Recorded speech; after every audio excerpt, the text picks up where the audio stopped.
Le dernier volet de la mixité sociale, de la mixité des fonctions de la ville.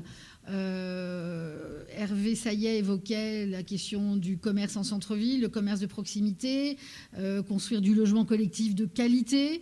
Ça fait partie de la rotation et des parcours résidentiels, répondre aux besoins des habitants en équipement.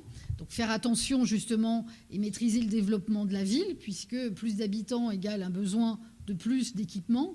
Et la collectivité a des contraintes, qu'elles soient foncières, d'espace ou financières. C'est quelque chose qui ne peut pas s'ignorer.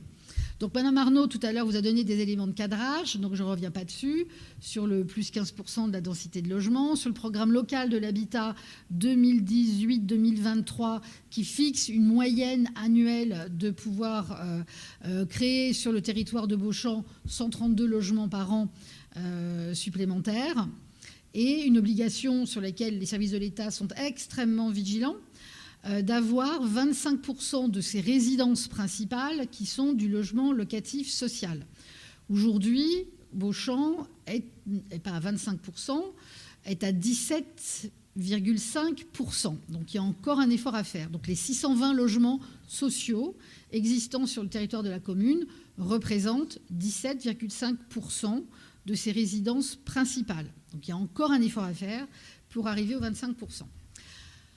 Je vous passe le détail des calculs. L'objectif du PADD porte sur un objectif de développement démographique de la ville d'environ plus de 2300 habitants à un horizon 2025-2030. On ne sait pas la boule de cristal et puis il n'y a pas non plus de date butoir. C'est un objectif estimé. En tout cas, les calculs, les hypothèses sont faits dans ce registre-là. Et pour atteindre cet objectif-là de 2300 habitants, il faut créer à peu près 1300 logements au total pour répondre à cet objectif, notamment de densification de 15%. Le 15%, il ne part pas d'aujourd'hui, il part de 2013. Ça au moins, c'est déjà ça, de gagner. Et sur les 1300 logements que Beauchamp doit réaliser pour répondre à cet objectif de densité supérieure à plus 15% de la densité de logement, les 1300 logements, vous en avez déjà 720 qui sont en cours, qui sont en cours. Oui. Cours fini, quasi fini. En cours. Donc il reste encore un petit effort à faire. Et il faut savoir aussi que plus vous avez de résidences principales, plus le 25% de mes résidences principales augmente. C'est-à-dire l'horizon, il recule. Quand on dit, il faut 25% de résidences principales qui soient du logement social, si j'ai 1000 résidences principales, ça me fait 250. Si j'ai 1500 résidences principales, j'aurais dû prendre 2000 parce que 1500, je ne vais pas y arriver. Si j'ai 2000 résidences principales, j'ai besoin de 500 résidences principales. Donc ça, c'est ce que je dis. J'ai mal dit. Sociaux. D'où la nécessité pour une collectivité comme la vôtre, et vous n'êtes pas les seuls, qui n'a pas atteint le 25%, d'être très vigilant. Puisque plus il y a du logement libre, du logement non social qui se construit sur Beauchamp, plus le volume de logement social à réaliser, il augmente tout seul. D'où le caractère extrêmement important d'accompagner, et en plus les pénalités financières qui vont avec. Parce que là, pour le coup, il y a le bâton qui a été prévu par l'État. D'où la nécessité de faire attention et d'exiger que des programmes de logement futurs fassent des efforts en matière de mixité sociale pour éviter à l'horizon de reculer trop vite et au volume de grossir trop vite. Donc c'était déjà quelque chose qui était prévu dans le PLU en vigueur, puisqu'en zone UA, cœur de ville, il y avait dans la zone UA, sauf l'îlot, et dans la zone UA, une règle qui était celle, d'ailleurs, inscrite dans le code de l'urbanisme. Donc ça s'impose de toute façon. C'est tout programme qui comporte au moins 800 mètres carrés de surface de plancher de logement ou tout programme qui comporte au moins 12 logements. Sur ces 800 mètres carrés ou 12 logements, il doit y avoir au moins 30% de logements locatifs sociaux. C'est la règle du PLU. C'était la règle du code de l'urbanisme qui s'applique toujours.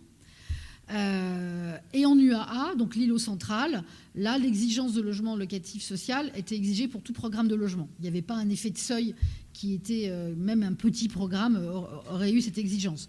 On se l'a dit, ce n'est pas dans cette zone-là qu'on attend les plus petits programmes. C'est plutôt là où la construction va être la plus renforcée. Le PLU nouveau envisage de renforcer cette exigence, justement, pour éviter à l'horizon de reculer trop vite, ou au volume à grossir tout seul trop gros, ou aux pénalités de grossir, elle aussi, toute seule trop vite. Donc, les calculs sont en cours. Les exigences seraient plus de 30% minimum dans cette zone-là. Donc, 30% d'un programme serait peut-être de 40% minimum ou de 50% minimum. En zone UB, en zone UC, en zone UH, donc les autres zones résidentielles de la ville, aujourd'hui, il y a le même ratio qui est celui de l'État, enfin qui est celui du Code de l'urbanisme, qui s'imposera d'emblée. Ce ratio est maintenu. Mais même si on ne le maintenait pas, il s'appliquera d'office puisque c'est une règle qui s'applique hors PLU. C'est une exigence dans les secteurs tendus comme le vôtre. Cela dit, vous avez peut-être compris que vu les règles qui ont été ajustées en zone UB pavillonnaire, en zone UH, le hameau historique, ce n'est pas dans cette zone-là qu'il y a le plus de, alors je ne sais pas s'il faut que je dise chance ou risque, qu'il y a le plus d'aléas pour avoir des opérations qui feront 12 logements. Mais la règle est celle-ci.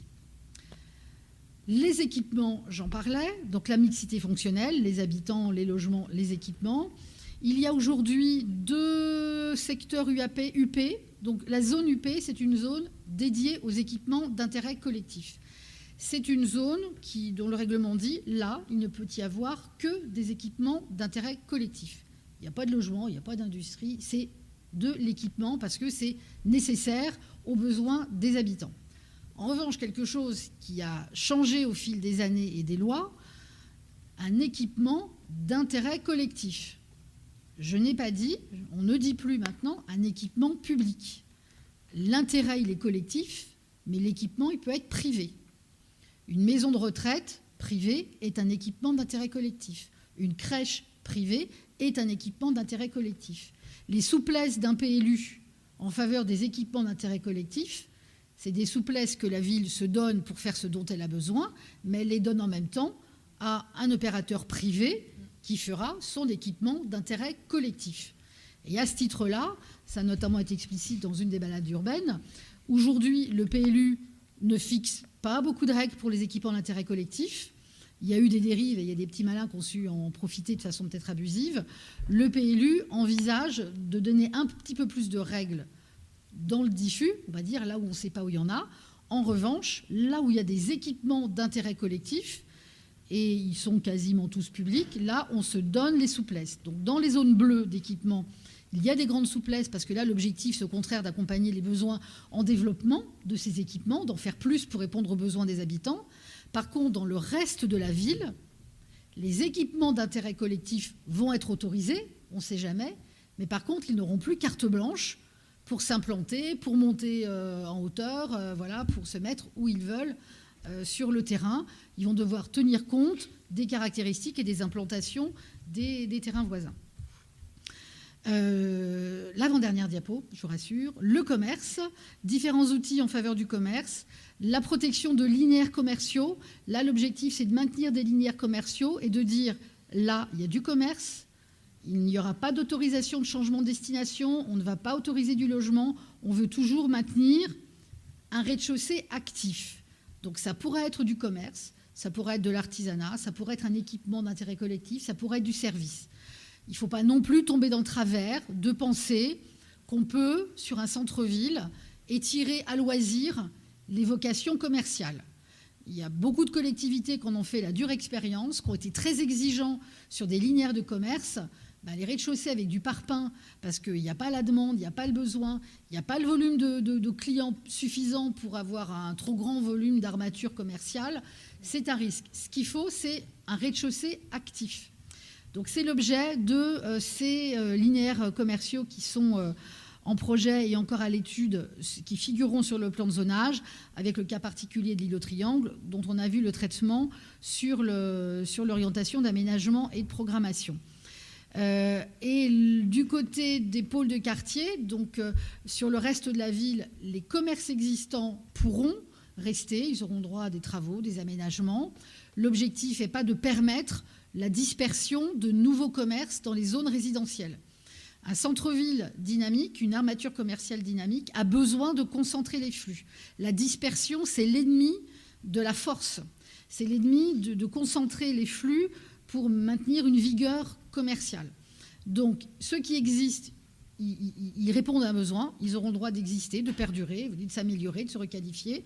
Les nouveaux, c'est plutôt en centre-ville que ça doit se passer. Et du côté de l'impasse des Cyprès, un cas particulier où là, la vocation commerciale, elle va toujours être autorisée, mais sous forme de zone, pas sous forme de linéaire, peut-être pour autoriser qu'un jour, la configuration commerciale soit peut-être améliorée par rapport à ce qu'elle est aujourd'hui. Et ce que je n'ai pas dit aussi, c'était l'année dernière, c'est qu'en la zone d'activité qui fait l'objet d'une étude par la communauté d'agglomération de Villeparisis, l'objet est aussi d'accompagner sa requalification. Donc on a parlé de la trappe verte, des espaces verts. C'est aussi d'avoir une attractivité renforcée avec la possibilité d'offrir des services aux entreprises.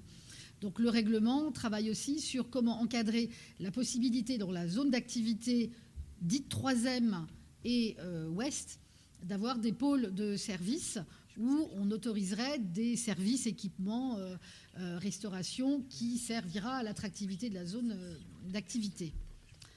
La dernière, le développement économique, et ça ne veut pas dire que c'est le sujet le moins important, maintien de cette complémentarité des fonctions de la ville, les zones d'activité, ouest, site dit 3e, mais on l'appellera plus 3e puisque le 3e va partir, maintien de leur vocation économique, reconfiguration de la zone d'activité est du côté de la chaussée Jules César.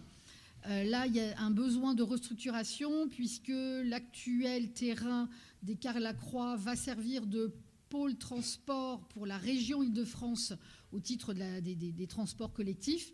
Donc les Cars-Lacroix ont besoin d'étendre le foncier pour répondre à leurs activités. Donc une extension de la zone d'activité côté au sud du bassin de rétention, qu'on a mis en zone N d'ailleurs, et avec 2 accès sur la chaussée Jules César.